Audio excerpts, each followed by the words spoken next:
buenas tardes compañeros de Proyecto Grado Cero. En esta ocasión tenemos el gusto de entrevistar a Yael Báez, una trabajadora que ha apoyado el Fondo de Cultura Económico y que en esta ocasión nos presenta una aplicación para esta librería, una aplicación tanto para Apple y todos sus productos.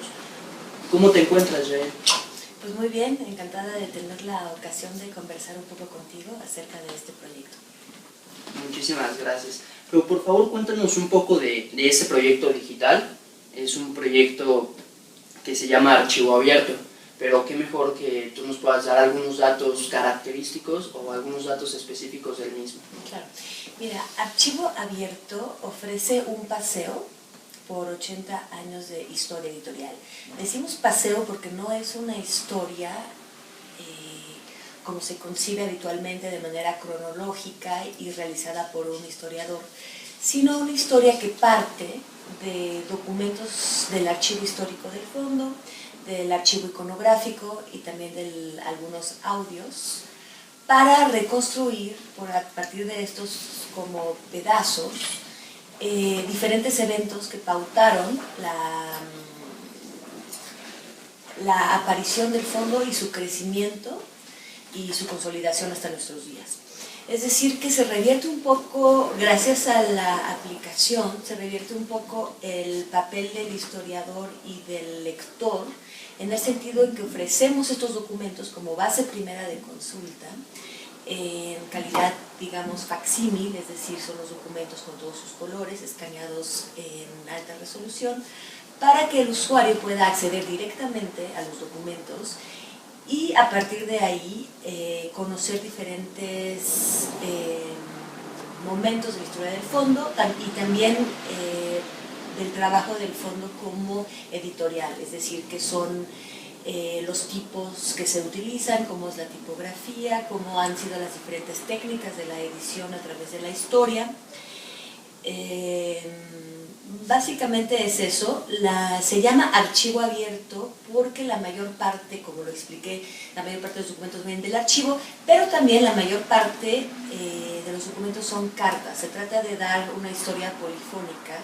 Son cartas de escritores conocidos como Daniel Cosío Villegas, que también fue director del fondo, como Jorge Luis Borges, como Carlos Fuentes, Octavio Paz, Juan Rulfo, Alejo Carpentier, en fin, todas estas voces que están dentro del trabajo editorial, haciendo libros, es decir, no son cartas de amistad, son cartas de trabajo.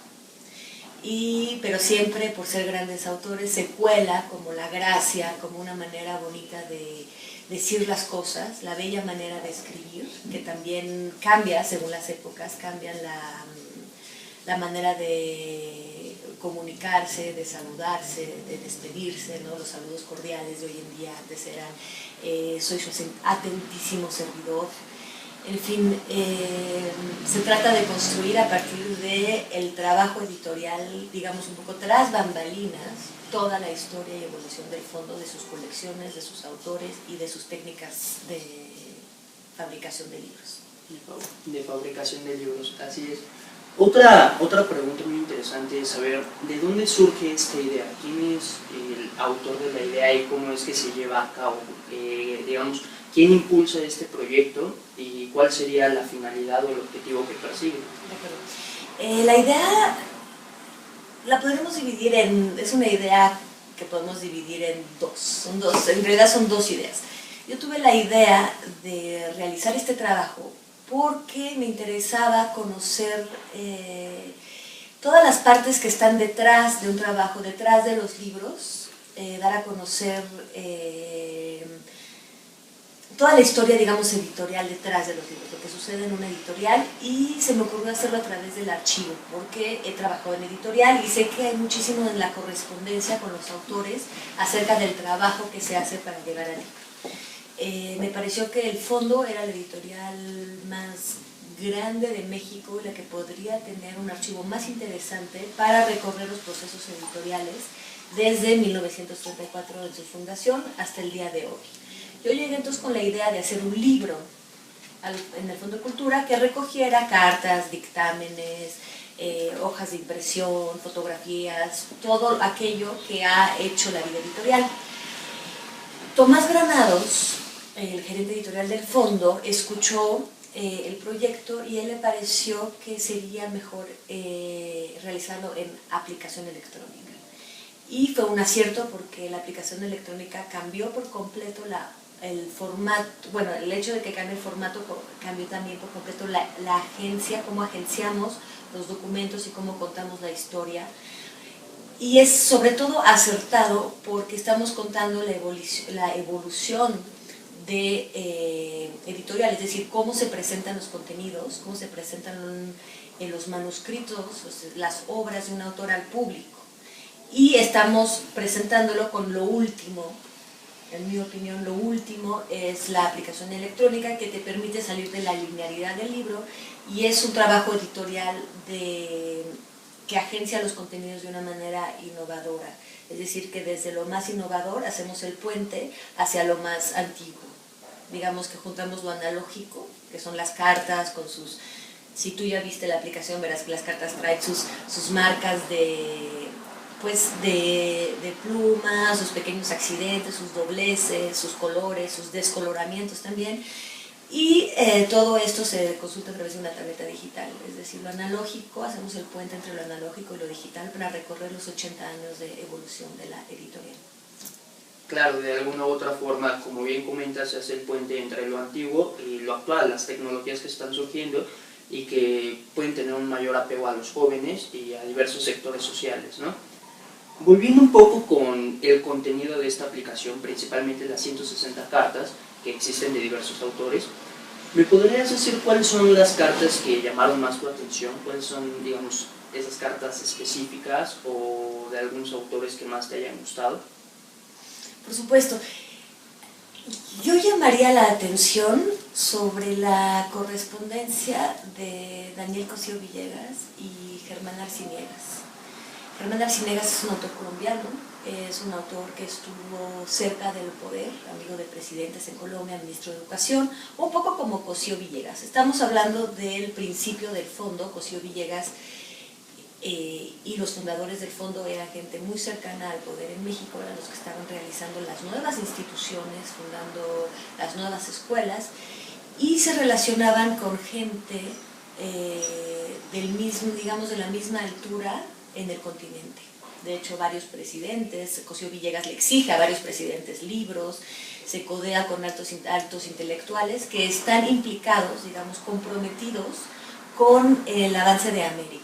Estas cartas se encuentran entonces en la sección de Colombia. Lo que es interesante es que son muy ricas porque hablan de los proyectos de ambos hombres, no solo dentro de la editorial, sino también de su compromiso con la cultura. Daniel Cosío Villegas se muestra ahí como es, o sea, digamos que desarrolla un poco sus ideas, desarrolla bien sus ideas. Hay una carta que seleccioné donde felicita a Germán Arciniegas cuando ya no es ministro de Educación y por fin tendrá tiempo para escribir un libro para el fondo, porque, dice Cosío Villegas, yo creo que no es en los ministerios o en las secretarías donde se puede realmente construir la nueva América, sino en la trinchera un poco menos visible, pero más fuerte, de la editorial, de la escritura y de los libros. Eso fue lo que escogió Daniel Cosío Villegas, una de sus grandes decisiones en la vida, irse por la política y los puestos políticos, o bien quedarse en esta trinchera de lucha que es hacer los libros, ser escritor, realizar historias. Él estuvo en el Colegio de México después y hizo la Historia Mínima de México, reunió historiadores. Por otro lado, dentro de la correspondencia de Germán Arciniegas, más adelante con el segundo director del fondo, Arnaldo Orfila, también sobresale algo muy interesante, que es unas ediciones casi clandestinas que se hicieron del fondo, que descubrirlas, creo que no se habían descubierto antes, fue para mí, como para cualquier investigador cuando descubre algo, motivo de muchísimo entusiasmo. Germán Arciniegas y el expresidente Eduardo Santos salen al exilio cuando empieza la dictadura en Colombia de Rojas Pinilla, y desde el exilio mandan libros al fondo. El fondo apoya la libertad de expresión, apoya precisamente todo lo que va en contra de las dictaduras. Arnaldo Orfil en ese momento, Arnaldo Orfil es alguien muy de izquierda, que de hecho el gobierno de Díaz Ordaz va a derrocar, va a quitar del puesto de director del fondo, pero mientras está ahí apoya muchísimo los movimientos disidentes y libertarios.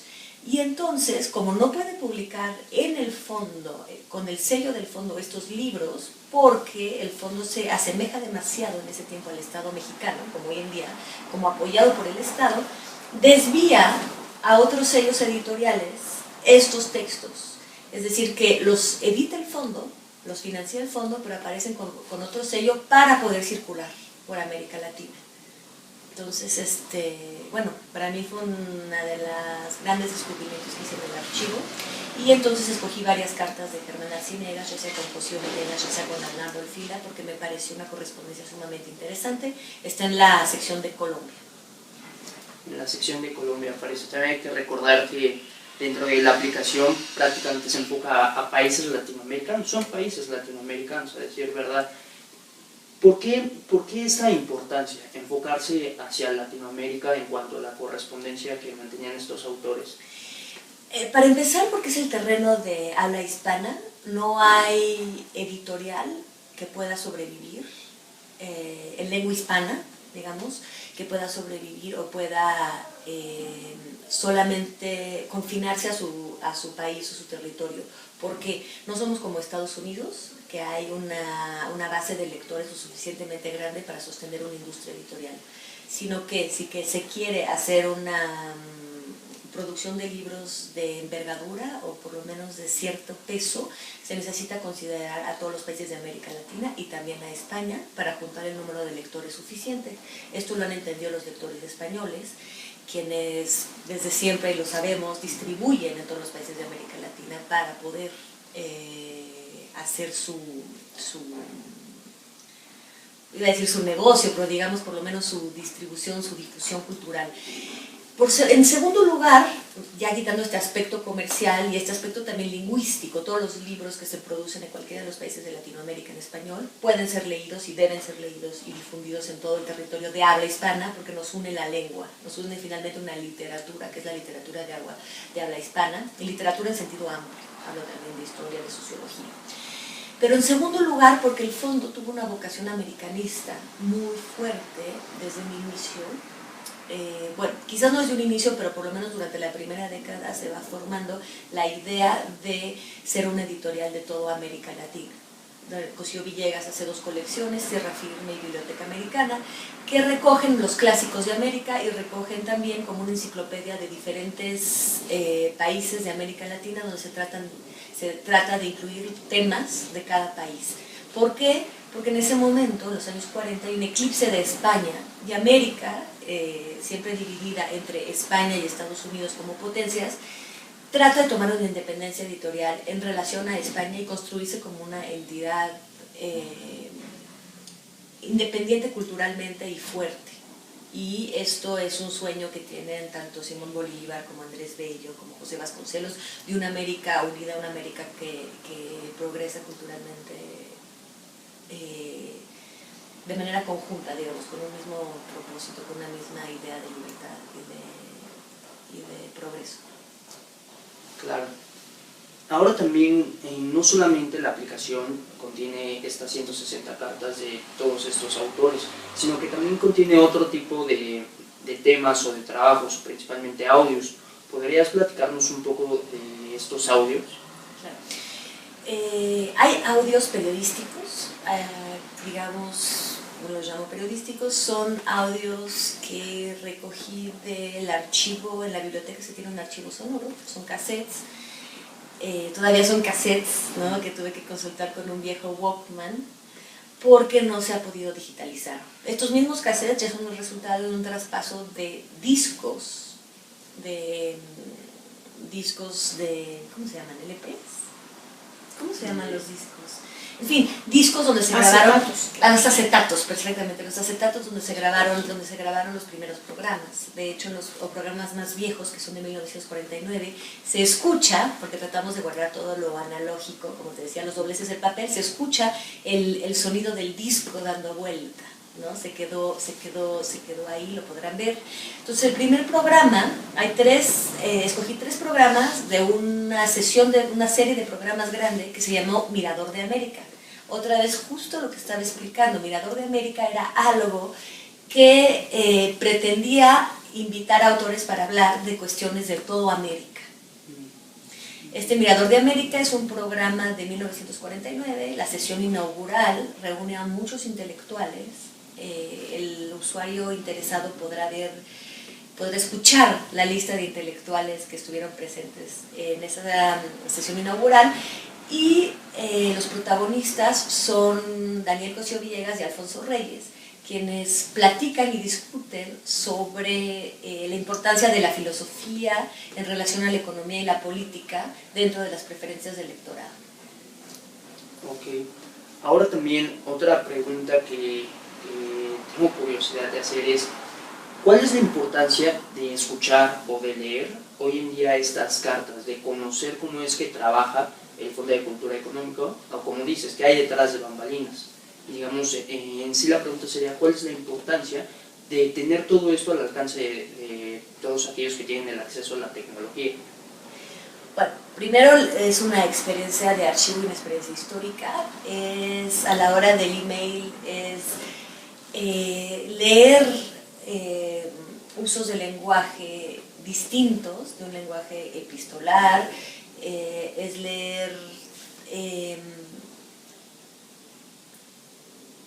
digamos que hay esta distancia histórica que hace que el elemento valga por sí mismo, porque es una carta que viajó por barco, entonces la persona, el que recibe, tiene que explicar, estoy respondiendo a la carta tal, porque es posible que alguna carta se quedó rezagada y otra la rebasó en el camino, o bien que ya vienen más cartas, sobre todo si es una correspondencia asidua. Entonces, ver otra manera de relacionarse, otra manera de comunicarse, pero asimismo es ver otro aspecto de los autores, leerlos en otra voz, no la voz de sus libros, sino la voz del autor que trabaja en la realización de sus libros. Es decir, que por supuesto hay una voz dentro de los libros, pero el autor también tiene parte de su trabajo, no solamente escribir la obra, sino hacer que la obra aparezca en un formato que él cree que es el conveniente para el lector. Es decir, que el trabajo del autor no termina en escribir la obra, el trabajo del autor también es meterse en cuestiones editoriales, cuidar la tipografía,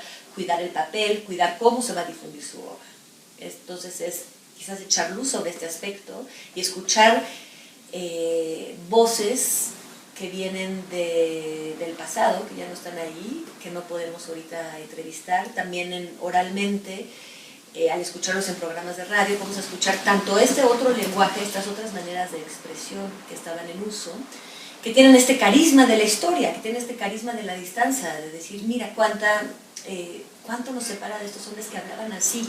Donde más se percibe es en la oralidad, son diferentes ritmos, diferentes maneras de expresarse y diferentes expresiones también que hoy no usaríamos, que nos hacen sentir la distancia todavía más que en lo escrito, que estamos más acostumbrados a la lengua fija del escrito y no tanto a los cambios orales.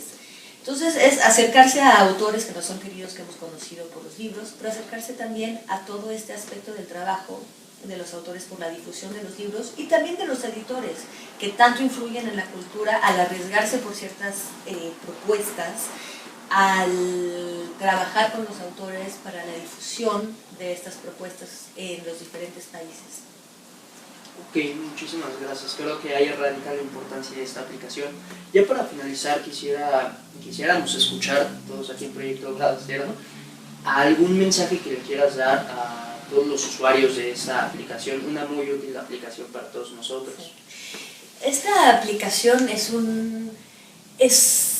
hasta donde yo lo veo, es experimental. No conozco ninguna aplicación que funcione de la manera en que esta funciona. Es decir, no es una aplicación lineal, no hay un índice, no hay los asideros comunes, y creo que esto es una gran ventaja para el usuario en el sentido que estamos con las primeras aplicaciones, en el mundo en general estamos con las primeras aplicaciones, yo las llamo los incunables, como cuando pasamos de los manuscritos a los primeros libros de imprenta, que eran incunables de incunabulis, los que están en la cuna, que se parecían todavía al manuscrito, pero ya se empezaban también a parecer a los libros que conocemos hoy, estaban buscando su lenguaje. Las apps de hoy en día están buscando su lenguaje, y esta es una búsqueda a las que le invito a entrar porque es una propuesta no lineal, es una propuesta también como lo comentábamos un poco fuera de la cámara, que no se puede abarcar por completo, es decir, que trata de limitar no solo un archivo que es inabarcable, sino también una red, la red de internet, que también es inabarcable, es decir, tú navegas de vínculo en vínculo, aquí se navega por vínculo, y nunca puedes acabar de consultarlo todo.